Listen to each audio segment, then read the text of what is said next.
शहर में सरोज नाम की एक गरीब विधवा अपने 2 बच्चों मोहन और मंजू के साथ रहती थी। वो दिहाड़ी मजदूरी का काम करती थी। घर के नाम पर रहने के लिए उसने 200 रुपए किराए का एक छोटा सा कमरा ले रखा था, जहाँ वो 2 साल पहले ही रहने आई थी। बच्चों, मैंने रोटी बनाकर रख दी है, तुम दोनों खा लेना, मुझे आने में शाम हो जाएगी। माँ, हम इतने छोटे से कमरे में क्यों रहते हैं? लोगों के घर तो बहुत बड़े होते हैं। वो सामने कितनी ऊंची ऊंची बिल्डिंग है और कितने बड़े बड़े घर भी। हाँ माँ, रात में बहुत गर्मी लगती है और मच्छर भी काटते हैं। माँ, ये पंखा ठीक करवा कर भी हल्का चलता है। मेरे बच्चों, बस मुझे किसी दिन ज्यादा मजदूरी का काम मिल जाए, मैं नया पंखा खरीद लाऊंगी। अब ठीक है?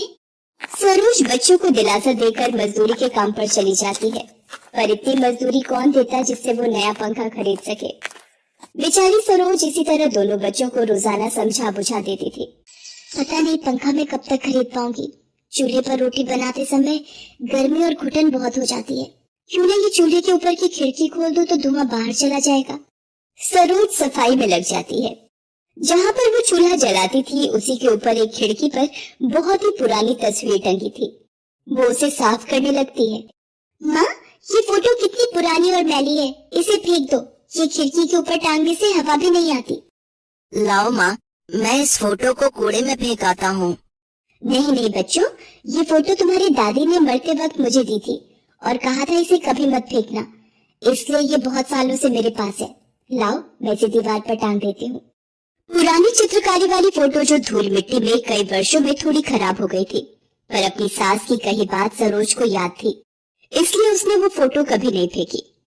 एक शाम उस कमरे का मालिक सरोज के पास आता है। कहाँ हो सरोज? ए लड़के, तेरी माँ कहाँ है? नमस्ते सेठ जी, मैं बस 1-2 दिन में आपके पास आ ही रही थी। मुझे सब पता है सरोज, जब तक 2-4 चक्कर ना लगा लो तुम भला किराया कहाँ देने वाली हो?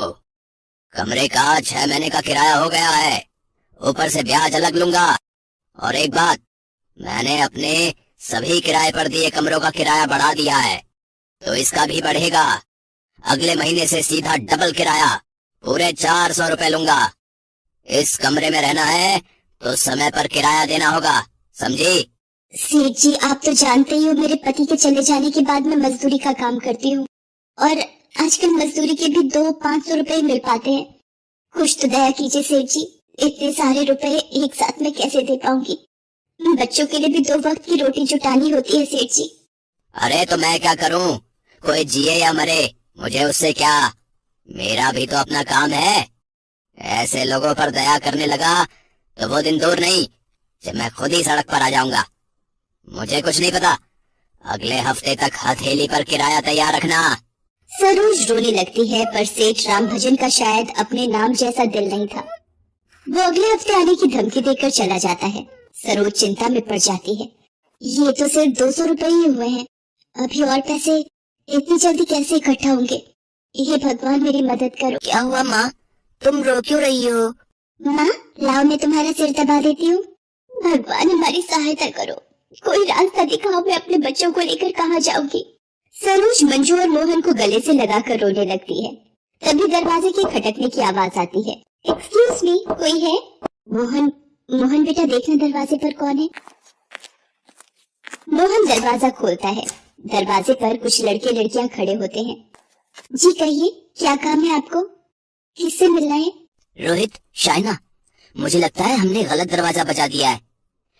जी, वो हमें किसी ने बताया था कि यहाँ खाने का होटल है। हमें लगा ये कोई होटल है तो गलती से आपका दरवाजा बजा दिया। क्या आप बता सकती हैं यहाँ होटल कहाँ है? मुझे लगता है आपको कोई गलतफहमी हो गई है, आपको किसी ने गलत पता दे दिया। हाँ, पहले ये कमरा एक हलवाई के पास था, उसके खाली करने के बाद कुछ सालों से मैं ही यहाँ किराए पर रह रही हूँ। आसपास तो यहाँ और कोई होटल नहीं है। अच्छा, क्षमा कीजिएगा, आपको बेकार ही परेशान किया। चलो फ्रेंड्स, हम कहीं और खाने का ढूंढते हैं। पंकज, आज तो सच में तुमने हम सबको भूखा मार दिया। अपना ही दिमाग चलाकर इतनी दूर पैदल लेकर आए। अब तो भूख से मेरी जान निकल रही है। उन लोगों की बातों को सुनकर सरोज उन्हें रोकती है। आप लोग जरा रुकिएगा, यहाँ कुछ दूर तक कोई खाने की दुकान नहीं मिलेगी और फिर मेहमान भगवान का रूप होते हैं। आपको ज्यादा पकवान तो नहीं खिला सकती, पर मुझ गरीब की रसोई का यदि आप लोग खाना पसंद करो तो थोड़ा बहुत पेट भरने लायक मैं बना देती हूँ। सारी लड़के लड़कियां बहुत खुश होते हैं। वो लोग बहुत ज्यादा भूखे थे। सरोज गर्म गर्म रोटियों के साथ कुटी हरी मिर्च, प्याज और गुड़ रखती है। कुछ देर बाद शाइना सरोज से कहती है, आप चूल्हे पर खाना बनाती है ना? क्या मैं चूल्हा देख सकती हूँ? हाँ, क्यों नहीं, आओ मैं दिखाती हूँ। अच्छा, ये चूल्हा है जिस पर आप रोटी बनाते हो? दीदी, आपके घर में चूल्हा नहीं होता? दीदी, आप भी खाना बनाते हो? बच्चों, हाँ, मैं भी खाना बनाती हूँ, पर सरोज जी जैसा स्वादिष्ट नहीं। आज आपके हाथ का खाना खाकर, और वो भी तेज भूख में, सच में मजा आ गया। शाइना मंजू और मोहन से बातें करने लगती है। तभी शाइना की निगाहें दीवार पर टंगी फोटो के ऊपर जाती है। ये तो वही पेंटिंग है जो हमने... अरे रोहित, पंकज, जरा इधर आना, वो सामने देखो। अरे हाँ शाइना, इसी पेंटिंग के बारे में मिस्टर चौहान बता रहे थे। ये पुराने जमाने की प्रसिद्ध चित्रकारी है और उस जमाने में रंग भी जो इस्तेमाल हुए थे वो आज के वक्त में मिलना नामुमकिन है। आपको ये पेंटिंग कहाँ से मिली? ये फोटो तो मेरी सास बताती थी कि उनके पुरखों ने 2 रुपए में खरीदी थी। आपको पता भी है आपके पास कितनी कीमती चीज है? आज के वक्त में ये पेंटिंग हजारों या लाखों की नहीं बल्कि करोड़ों रुपए की है। ये सुनकर सरोज के होश उड़ जाते हैं। उसने तो कभी उस फोटो की देखभाल ही नहीं की थी। शाइना अपने ऑफिस में फोन मिलाती है और अगले दिन दोबारा आने का वादा करके वो लोग चले जाते हैं। अगले दिन, सरोज जी, ये हमारे बॉस है मिस्टर चौहान। सर, वो रही पेंटिंग जिसकी तलाश कंपनी को कब से थी। हाँ सचमुच, ये वही डिजाइन है। सरोज जी, हम ये पेंटिंग आपसे खरीदना चाहते हैं। हम आपको इसके आज के प्राइस के हिसाब से 2 करोड़ रुपए देंगे। ये पेंटिंग हमारी आने वाली एग्जीबिशन में लगाई जाएगी। सरोज की तो मानो खुशी का ठिकाना ही नहीं रहा। 2 करोड़ रुपए सुनकर उस बेचारी गरीब लाचार मजदूर के तो मानो वारे न्यारे हो गए थे। उसे अपनी आंखों पर विश्वास नहीं हो रहा था। आज सच में विश्वास हो गया कि बड़े बुजुर्गों के आशीर्वाद में बहुत ताकत होती है। हमें उनकी कही बातों को सदैव मानना चाहिए। अरे वाह, एक तो चिराग मेरे घर में पहले से था, बाकी के 3 और भगवान ने मुझे नसीब किए हैं। आ जाओ मेरी प्यारी बहू, मेरे इस छोटे से घर में तुम्हारा स्वागत है। हिमानी बहू, चल अपनी तीनों देवरानियों की जरा आरती तो कर। जी माँ। हिमानी ने बड़ी ही खुशी खुशी अपना तीनों नई नवेली देवरानियों की आरती कर उनका गृह प्रवेश करवाया। लेकिन हिमानी ये नहीं जानती थी कि वो कौन सी आफतों को अपने घर में बुला रही है। नई बहुओं का पहला दिन तो कुछ इस तरह से बीत गया। तीनों ही हेमा की छोटी बहुएं अमीर घरानों से थीं, जो दहेज में अपनी हर तरह की सुविधा का सामान लेकर आई थीं। सिर्फ एक हिमानी ही गरीब परिवार से थी। नई बहुओं की शादी के लगभग 1 हफ्ते बाद। अरे रीमा, तुम्हें माँ, आपने कमरे में क्या एसी चलाया हुआ है? जी हाँ, मैंने एसी ही चलाया हुआ है, लेकिन जेठानी जी यहाँ खड़ी होकर आप ज्यादा इसकी मजे मत लीजिए। मतलब? मुझे कोई मतलब नहीं बताना है। रीमा ऐसे बोलती हुई एसी को बंद करके कमरे से बाहर आ गई। हिमानी को यह बेरुखा सा बर्ताव काफी अजीब लगा, लेकिन उसने उसे नजरअंदाज कर दिया। ऐसे ही दोपहर के समय, हाँ, मेरा तो पेट भर गया। अब तो मैं चली अपने कमरे में थोड़ी सी कूलर की हवा खाने। बहू, खा पी कर जल्दी, टेबल पर से बर्तन भी उठाने होते हैं। मैं जानती हूँ मम्मी जी। हाँ तो कहाँ जा रही हो? इन्हें समेट कर जाओ। मम्मी जी, जेठानी जी है तो सही, इन्हें समेटने के लिए तो मैं मेहनत क्यों करूँ? जेठानी जी तुम्हारी जेठानी है, क्योंकि कोई नौकरानी नहीं है जो तुम उस बेचारी पर ही गर्मी में सारा लोड डाले रखती हो। मम्मी जी, हम आपकी अमीर बहुएं हैं जिन्होंने आपको भर भर कर दहेज दिया है। जेठानी जी ने क्या दिया है? ना उनकी शक्ल अच्छी है, न रंग रूप, और तो और वो दहेज भी कुछ खास नहीं लाई थी, तो घर के काम वही तो करेंगी। उल्टा अपनी सास को ही समझाकर सावित्री अपने कमरे में चली गई। तीनों छोटी अमीर बहुएं यही करती थीं। सारा दिन बेचारी हिमानी ही कामों में लगी रहती थी और तीनों अमीर बहुएं अपने अपने कमरों में कोई एसी चलाकर तो कोई कूलर पंखे में ही अपना समय गुजार देती थी। हिमानी के कमरे में किसी भी तरह के कूलर और एसी की सुविधा नहीं थी। एक पंखा उसके कमरे में लगा हुआ था जो ठीक से हवा नहीं देता था। ऐसे ही सिलसिला जारी था। तीनों देवरानियां गर्मी में अपने कमरों में से निकलती भी नहीं थी और बेचारी हिमानी ही पागलों की तरह घर के सारे काम करती रहती। हिमानी, कहाँ जा रही हो? माँ जी, मैं खाना बनाने जा रही थी।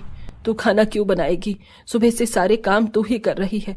तू घर की बड़ी बहू है, अपनी देवरानियों को बोल कि वो कोई काम देखें। माँ जी, उन्हें बोलने का कोई फायदा नहीं है, वो कोई काम नहीं करेंगी। और अगर मैंने उनसे कुछ करने को कहा भी तो हो सकता है कि बेवजह कोई बात बन जाए। हिमानी ऐसे बोलकर रसोई में चली गई। गर्मी में पूरी रसोई में भभका हो रहा था। ऐसे में हिमानी ने गैस जलाई और वो खाना बनाने लगी। कितनी गर्मी है, ऐसा लग रहा है जैसे इस रसोई में ही उबल रही हूँ। एक तरफ हिमानी थी जो सारे परिवार के लिए मेहनत कर रही थी, तो वहीं दूसरी तरफ एकदम सही कहा तूने, इतनी गर्मी में तो कुछ भी करने का मन नहीं करता। अरे ये किसने किया? अचानक ही गायत्री के कमरे का कूलर बंद हो गया। वो कूलर किसी और ने नहीं बल्कि हेमा ने बंद किया था। हेमा के साथ सावित्री और रीमा भी थी। मैं तुझसे बाद में बात करती हूँ। माँ जी, ये आपने क्या किया?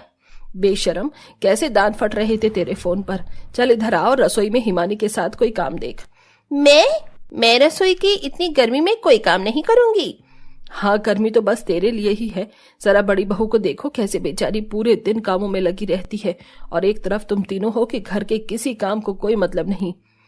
ऐसा नहीं है माँ जी, हम भी घर के काम करते हैं, बस जेठानी जी जरा ज्यादा हाय हल्ला मचाती हैं। अच्छा, तुम भी काम करती हो और तुम्हारी जेठानी हाय हल्ला मचाती है। ठीक है। क्या ठीक है? आज से तुम तीनों को अपने कमरों में जाना बंद। क्यों माँ जी? अब से तुम तीनों अपनी जेठानी हिमानी के कमरे में रहोगी। क्या? लेकिन क्यों माँ जी? बस यही मेरा फैसला है, और अगर किसी को इससे दिक्कत है तो बाहर का दरवाजा यहीं सामने की तरफ है। हेमा की बात तीनों बहुएं समझ नहीं पाई थी, लेकिन उन्हें न चाहते हुए भी उसकी बात को मानना पड़ा।